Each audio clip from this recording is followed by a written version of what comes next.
Labeling quilt blocks and rows is an important step for me to stay organized while I am quilting. I have some alphabeties that help me label my pattern pieces after cutting, but they can be really heavy if I try to attach them to my rows when I quilt those.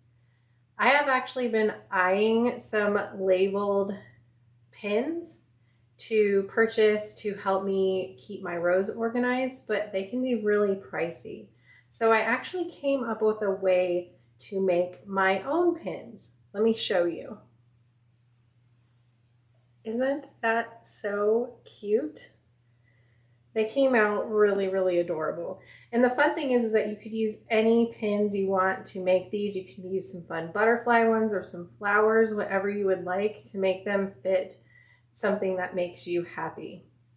So before I tell you what you need to make this project, let me first introduce myself. My name is Fallon and my channel here is So Be It Quilt. On my channel, you'll find quilt tutorials, you'll find quilt supply reviews of different notions and things like that. And then you'll also find some quilt box unboxing. So if any of that interests you, I would love for you to subscribe to my channel. All right, so for this project, you will only need a few things. You'll need some pins, you'll need a super glue. I'm using a Gorilla Glue and I will link it in the description of this video. It is a really nice glue. It has a nice applicator on it that makes it really easy to apply the glue to the pin. And then you'll need some numbered or lettered beads. I am using both because I often find that I'll need numbered or lettered markers in my project.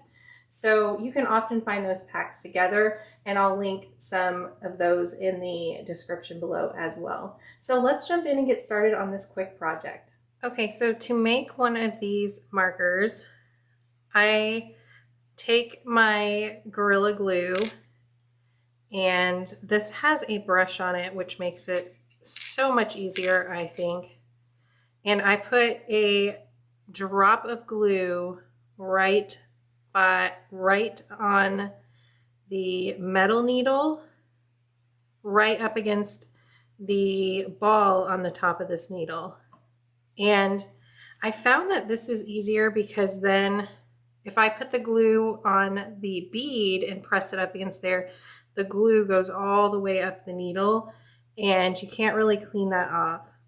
So I put the bead on and then just press it right up against that glue dot.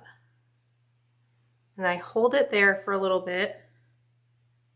So I keep it pressed up there. You can probably see some of the glue squishing out, but that'll help hold that bead in place later. So this is a number 1, or at least I'm using it as a number 1. So after just a little bit, you don't have to hold it for long really. And then I've just been sticking them in my little pin cushion here to let them all dry. So you can see I have quite a few done. I have 1 through 9, and then I have B, C, and D. I'm gonna do the A here. So just a little glue dollop.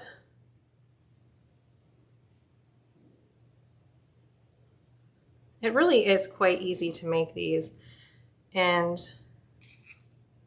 just slide whatever bead you're needing to make on and just hold it there a little bit. Let it just start drying a little.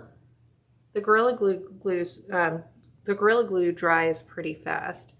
The thing I like about these, like, yes, you can buy them. You can buy these markers, but doing it this way, I tend to have a lot of projects in progress, and needles are fairly cheap to buy. Beads are fairly cheap to buy. And if I have some marking a different project, but I want to work on a different one, I can quickly make a few and have them ready. I can make just the ones I need. You know, maybe I'll never use a Q or a Z. So just having the ones that I know I'm going to need is so nice. Homemade little markers. They're so easy to make. I will link some beads in the comment. The ones I got a ton of them in the pack. My daughter likes to bead, so it's fine. She'll use whatever I don't end up using. And In the description, I'll also link this glue because it has been working really well for me. I'm sure other glues will work. I wouldn't use hot glue. I have found hot glue doesn't stick to metal very well for me. But if that's what you have, you could always give it a try. All right, let me know in the comments if you give this a try. I think it really, really is a nice way to make markers that you need that are a little more cost efficient. So thanks so much for watching, you guys, and I'll see you next time. Bye.